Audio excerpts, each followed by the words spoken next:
Okay, so as it's been the last several weeks, I just read the chapter and then I've come and sit down and now I'm talking to you about the chapter. So let's discuss. Chapter 1046, where the battle continues, and this time we zoom out and we're not just focused on Luffy and Kaido. And maybe this is a me problem, but I kind of forgot that this is the normal structure of things. I forgot that this is what we do in One Piece because I was fully prepared for another 100% Luffy and Kaido fight chapter. And so when we switched perspectives and checked in on a bunch of people, I was surprised, but it's fine. This is what we do in fights. We check in with other people. We're not solely focused on the big battle. So we start out with checking back in with Luffy and Kaido. In the last chapter, Luffy rubberfied Kaido's face and punched it and stretched it, and now we've snapped it back.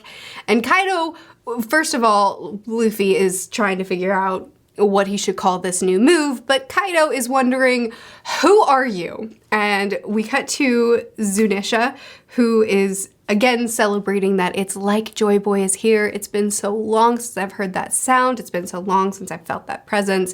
And it's like he's here, and I feel like I cannot help but put my hopes in him. And Luffy responds to Kaido with, "Who am I? I'm Monkey D. Luffy, the man who will surpass you and become the king of the pirates."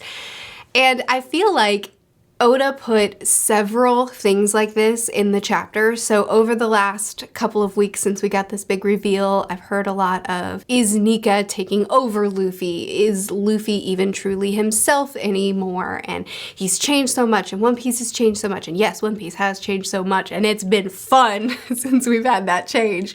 But I really love this chapter because I feel like there are a lot of instances where Oda takes a second to remind us Luffy's still Luffy. And this is one of those where we've had so much joy on Luffy's face and we've had so much over-the-top excitement from him at this change. Which, yes, a lot of that might be influenced by the mantle of Joy Boy or the will of Joy Boy that was inside of this fruit.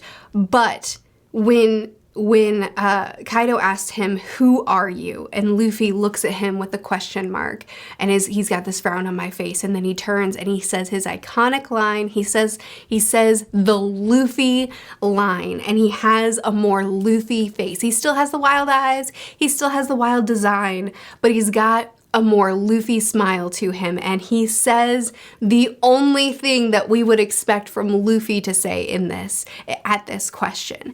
And I love this because I think that there are a lot of things like this throughout this chapter where it's almost like Oda is saying to us, don't worry, he's still Luffy. Awakening is what happens when your mind and body catch up to your powers, and those are certainly ridiculous powers.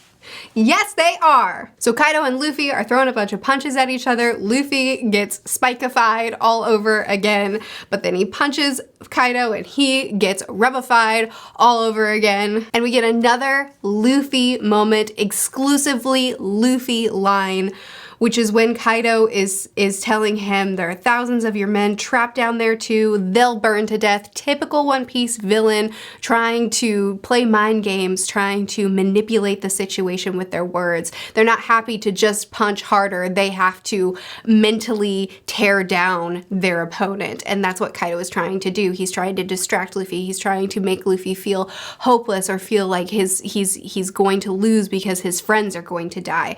And Luffy, being solely Luffy, being exactly who we know him to be, responds with, "Nah, I left everyone else in charge down there. All I have to do is beat you." And that is so Luffy. He does this all throughout the series where his friends are in mortal peril or when something terrible is happening, and his response is, "My friends, I left this in the hands of my friends. I'm not worried about this." Actually, one of my mods is currently reading, one of my mods on my Discord is reading One Piece for the first time, and she's in Fishman Island right now. And she just got to that line in Fishman Island where he said this exact thing. And it's just such a Luffy, it's just a reminder, Luffy is the one in charge here. This is still completely Luffy.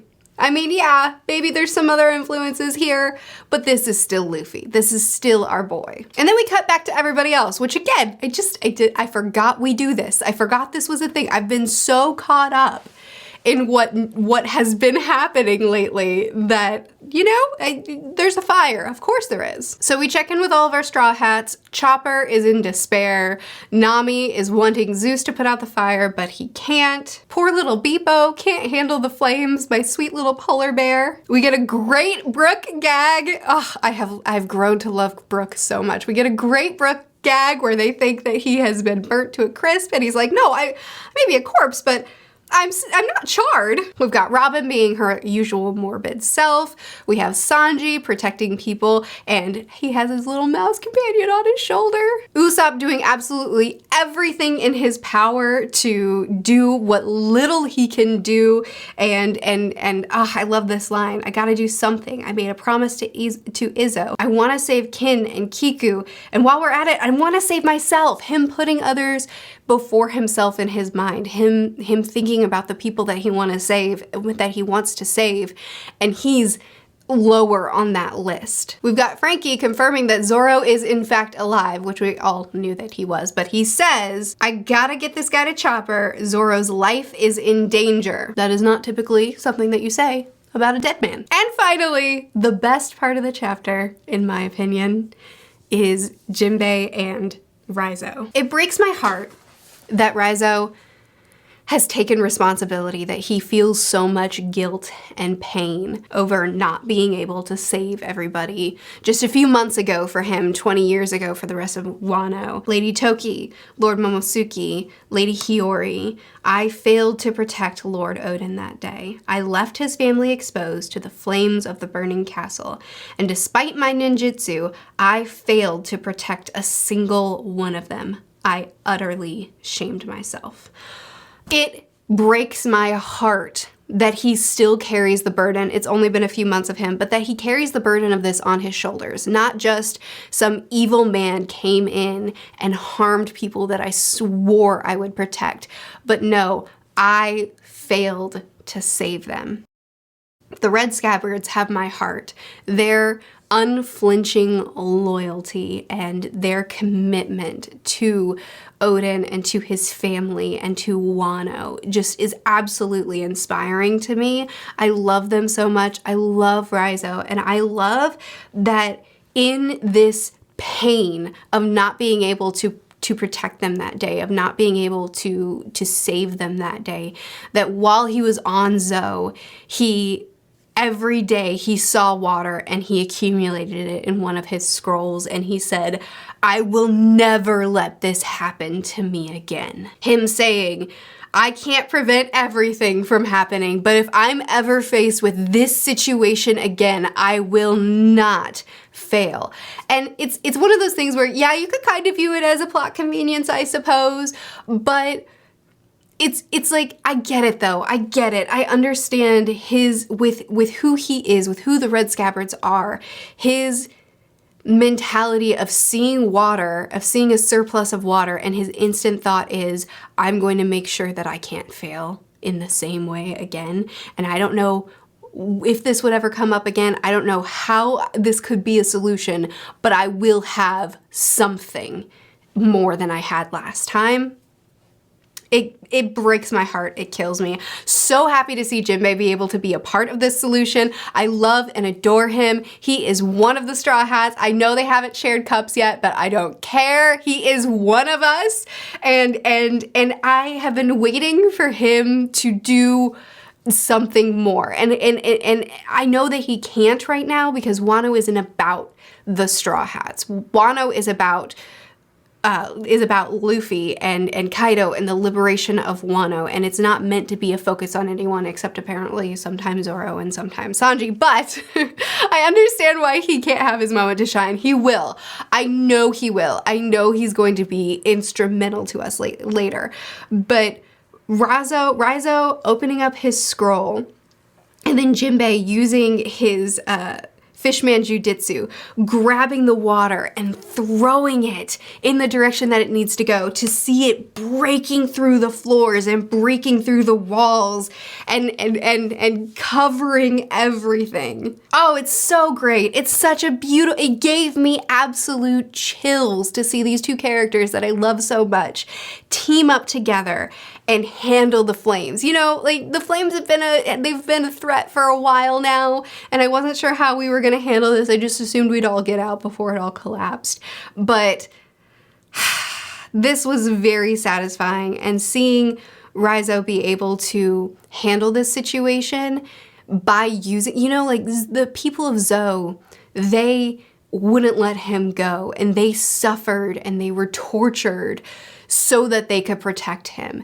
And now Raizo is protecting all these people and saving all these people by the water of Zou. You know what I mean? Like, that's so beautiful. That's so beautiful. Plus, too, we potentially have another disaster through this because, yes, thank you so much for putting out all the flames, but now maybe some people might be in danger of drowning.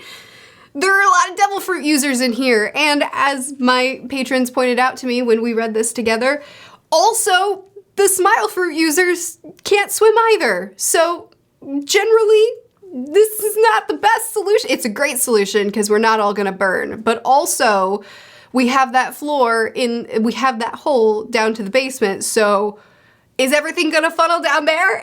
And are all of our people going to then get congested into one place here?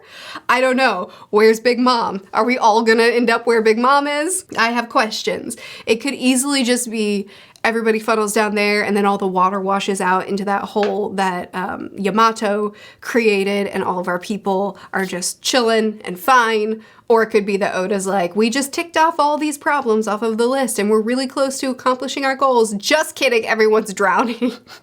Who knows how this is gonna go, but it was a beautiful scene. And then of course we have Yamato again being a wonderful coach to Momo, and it looks like we're finally going to actually see Momo play his part in saving Wano and liberating Wano. And I'm really looking forward to that because Momo is a character that I've really grown attached to, seeing him grow so much and sacrifice so much and figuring out his way of serving his people. Plus we have the wishes of all the people going up in the sky, and I could see Momo, you know, him all this time he's been very focused on himself. I can't do it. I'm not strong enough. I'm not brave enough. But seeing the wishes of all the people and seeing people, you know, assumedly wishing for liberation, and I don't know, I'm just excited to see how Oda is gonna make this happen. Plus, something that one of my patrons pointed out whenever we discussed this chapter was, so when this is all over and Momo turns from his dragon form and we finally get to see his human form, assuming that he does look like Odin, how powerful would it be to the people of Wano that their ruler, their suppressor, their dictator, the person who has stolen all their freedoms, he has fallen. And what do they see but someone who looks exactly like Odin? That's beautiful. I'm just so excited to see how Oda is gonna handle this. But anyway, we ended on Yamato saying that Onigashima is going to fall. We see Luffy, this is my second favorite part of the chapter, we see Luffy in the sky grabbing a freaking lightning bolt. Oh my goodness, I'm so excited. So in the last chapter when Luffy was gigantic and he was, and we had the sky behind him and we had the lightning flashing, I was thinking, oh my goodness, how perfect that this is Nika's devil fruit, the fruit that is the god, the sun god, right? So then he is standing in front of the clouds with the lightning flashing, and I just thought, oh, how perfect, because he looks like a god in the sky. And then we get this panel where he's in the sky and grabs a freaking lightning bolt, I assume to hurl at Kaido. Is this because this is the power that has no boundaries, that you can do whatever you want, whatever the imagination could possibly come up with, it has no limits? Or is it because he's rubber and his fight with Enel trained him for this and he knows, I can grab this because lightning doesn't affect me. I love the idea that this is a boundaryless fruit, but Luffy can pull on previous battles and what he's learned and what he's gained from those to make his imagination run wild. That he can look at something and say, I can grab that, because I learned from my fight way back when. Anyway, I also love that Luffy is in the sky grabbing the lightning, and then we cut to Luffy. Again, I feel like looking more and more like Luffy throughout this chapter, still with the crazy eyes, still with the new character design, but looking like our boy. We cut to him and we cut to Kaido smiling and laughing, which is always satisfying to get a panel like this from him because we had a stoic Kaido for so long and we see such a different Kaido. But two, also, I really want to discuss about Kaido for a little bit, because the thing is with Kaido is we met him trying to kill himself. We met him wanting to die, and we've gotten some really interesting panels from him, like the one where he said, I believe he said, death completes a person. We also got in a recent chapter, he was telling Luffy that your death will, I think it was last chapter actually, your death will be talked about among the people, it's legendary, you'll become a legend. And he spoke about that as if that was something to be proud of, as if that was something, he spoke of it very fondly. And when we first met him, he said, Whitebeard did it right. And there's so many things about Kaido that make me feel like really what he's looking for, really what he's after is death. He's not looking for some epic fight. He's not looking for, you know, the greatest victory. He's looking for the greatest death. I like to think that Kaido was looking for Joy Boy probably for a different reason in the beginning, but when he realized that he couldn't become Joy Boy himself, he started looking for Joy Boy so that he could find somebody who would actually be match enough to him to finally end him. Because really what Kaido is searching for, at least at this point in his life, is an epic end. He's looking for a death that would be legendary, that people would speak about for forever, much like Whitebeard's. Now the question is, will Luffy kill him? Because that certainly isn't according to Luffy's pattern. Is Luffy going to just incapacitate him or knock him out to the point that he could go to Impel Down, which would certainly be destroying his dreams? Or is someone else going to come in and finish Kaido for us? It would definitely be a really cool way for Zoro to finish what has been his arc throughout this. You know, he gets to Chopper, Chopper revives him, and then Zoro comes in and finishes this. Or is Kaido gonna live on because it's One Piece? Who knows? But the point is that I feel like Kaido is really just looking for an epic defeat more than anything else. And the reason he's been so happy to see Luffy change, the reason he was looking for Joy Boy, the reason he was egging him on, the reason he was, I think, trying to awaken Luffy, I think he identified the devil fruit early and he was trying to awaken him and he was searching for Joy Boy, is so that he could have this epic battle that would end in his epic defeat. Which means, what does it mean? I don't know. I don't know. But I like to think that the battle's gonna end real soon here. And as we're knocking Kaido out, as we're incapacitating him, as we're doing whatever it is that is going to finally end this fight and make Kaido lose, that's when we kind of switch to his flashback, because I'm still waiting for that flashback. And then who knows? Who knows? I don't know. I'm really, really excited. I feel like we're definitely here at the end of Wano, at the end of this fight.